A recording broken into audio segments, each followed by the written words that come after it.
مگر ایسا ہو نہ سکا، کاروبار بھی ڈوب گیا، میں آپ کے پیسے بھی واپس نہ کر سکا، پھر یہ سب کچھ ہو گیا۔ وہ چند لمحے خاموش رہے، ان کی آواز مزید بھر گئی۔ میری بیٹی تو بڑی معصوم ہے صاحب جی، ایسے کسی بات کا پتہ نہیں ہے، میرا ارادہ ابھی اس کی شادی کرنے کا بھی نہیں تھا، مجھے 2-2.5 سال بعد اس کی شادی کرنی چاہیے تھی، آپ سے کیا کہیں گے؟ کہیں گے بھی تو کیا، گستاخی ہوگی، بس ایک گزارش ہے، اس کا خیال رکھیے گا۔ سکندر چند لمحے خاموش کھڑا رہا، اسے صاف محسوس ہو رہا تھا کہ ایک مجبور باپ اپنی بے بسی چھپانے کی کوشش کر رہا ہے۔ اس نے نہایت احترام سے کہا، فکر نہ کریں، آپ کی بیٹی اب میری بیوی ہے، میری منکوہا ہے، میں اس کا خیال ضرور رکھوں گا۔ جمال نے نم آنکھوں سے اس کی طرف دیکھا، پھر خاموشی سے سر جھکا لیا۔ دوسری طرف حویلی میں حیا اپنے کمرے میں بیٹھی ہوئی تھی۔ سکندر جاتے وقت سے خاص طور پر سمجھا کر گیا تھا کہ سلمیٰ بھابی سے زیادہ بات نہ کرنا، حیا کا بھی یہی ارادہ تھا۔ مگر کچھ دیر بعد کمرے کا دروازہ کھلا، سلمیٰ اندر داخل ہو گئی۔ اندر آتے اس کی نظر سیدھی بستر پر گئی، جیسے وہ کسی خاص چیز کو دیکھ رہی ہو۔ پھر اس نے حیا کی طرف دیکھا، کیا بات ہے، کوئی بات ہوئی ہے؟ اگر کوئی بات ہے تو بتا دو۔ حیا نے آہستہ سے نفی میں سر ہلایا، نہیں، کوئی بات نہیں ہوئی بھابی، سب ٹھیک ہے۔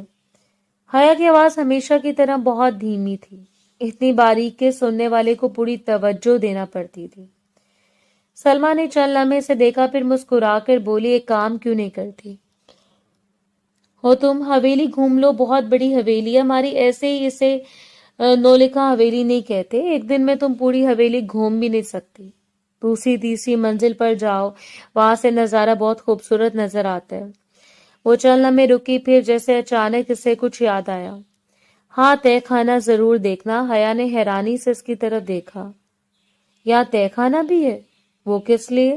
سلمیٰ کے ہونٹوں پر عجیب سی مسکراہٹ آ گئی۔ یہ تہہ خانہ تو سکندر نے بنوایا تھا، پہلے نہیں تھا، دشمنوں کو قید کرنے کے لیے، پھر اپنی پہلی دوسری بیوی کو بھی وہیں قید کرنا چاہتا تھا، مگر وہ بیچاریاں بھاگ گئیں۔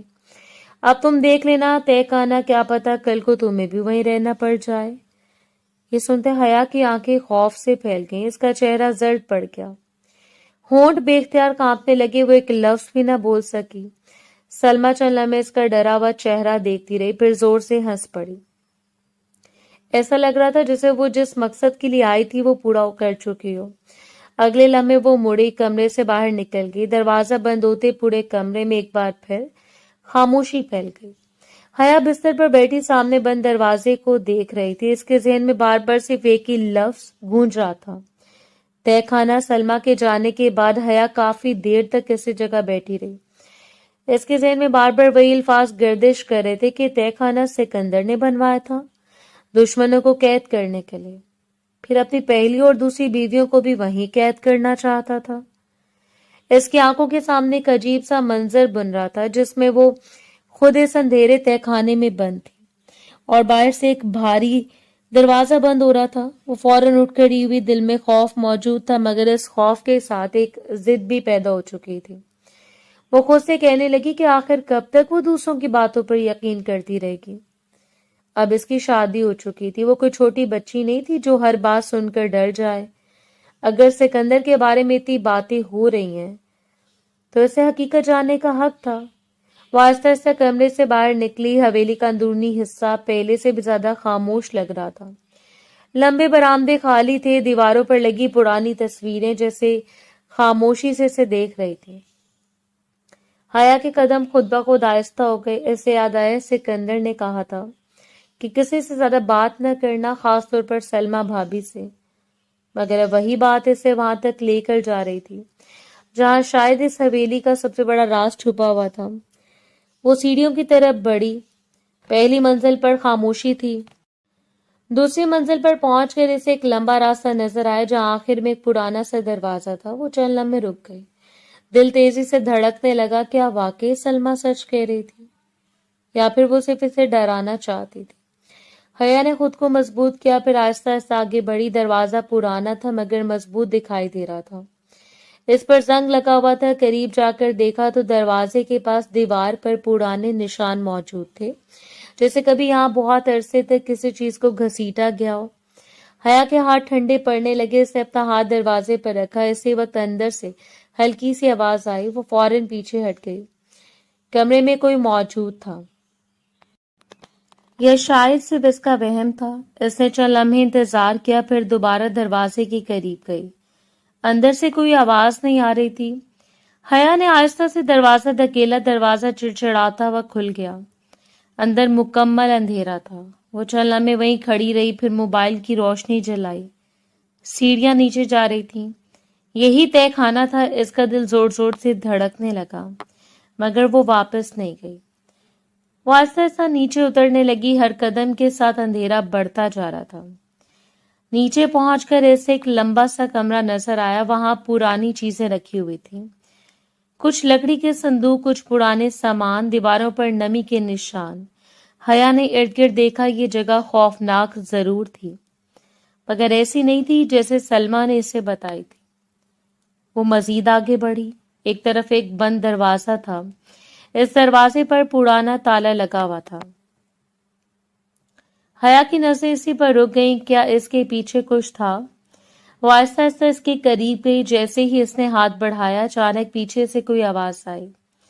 حیا کے جسم میں سنسنی دوڑ گئی. وہ آہستہ سے پلٹی. اندھیرے میں کوئی سایہ سا نظر آیا. اس کا سانس رک گیا. وہ چند لمحے سے دیکھتی رہی، پھر خوف سے اس کے منہ سے چیخ نکل گئی. وہ زور زور سے چیخنے لگی. کون ہے؟ کون ہے وہاں؟ اس کی آواز تہہ خانے کی دیواروں سے ٹکرا کر واپس آنے لگی. وہ پیچھے ہٹنے لگی، مگر اچانک اس کا پاؤں پھسلا. اس سے پہلے کہ وہ زمین پر گرتی، ایک مضبوط ہاتھ نے اسے تھام لیا. حیا نے آنکھیں بند کر لی. سے یقین ہو گیا کہ سلمیٰ کی بات سچ تھی. یہاں کوئی تھا، کوئی ایسا جس سے وہ بچ نہیں سکتی تھی. وہ مزید خوف سے چیخنے والی تھی کہ ایک مانوس آواز اس کے کانوں میں پڑی. حیا! یہ آواز سنتے وہ ساکت ہو گئی. یہ سکندر تھا. حیا نے آہستہ آہستہ اپنی آنکھیں کھولیں. سامنے اندھیرے میں سکندر کھڑا تھا. اس کے چہرے پر غصہ نہیں تھا، بلکہ حیرت تھی اور کچھ ایسی پریشانی جو حیا نے پہلے کبھی اس کے چہرے پر نہیں دیکھی تھی. حیا چند لمحے تک اسے دیکھتی رہی، پھر فوراً اپنا ہاتھ اس کے ہاتھ سے چھڑا لیا. اس کا چہرہ خوف سے سفید پڑ چکا تھا. سکندر نے گہری سانس لی، پھر دھیمی آواز میں بولا. تم یہاں کیا کر رہی ہو حیا؟ حیا کے پاس فوراً کوئی جواب نہیں تھا. اس کے ہونٹ ہلے، مگر آواز نہ نکلی.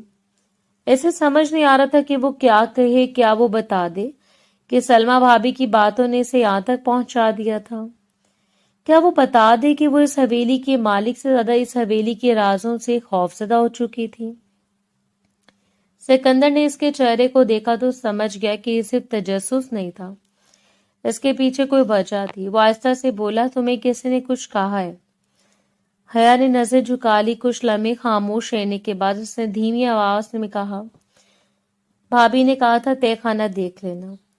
سکندر کا چہرہ ایک دم بدل گیا. اسے نظر اٹھا کر اوپر کی طرف دیکھا، جیسے اسے پہلے ہی اندازہ ہو گیا ہو کہ بات کہاں سے شروع ہوئی ہے.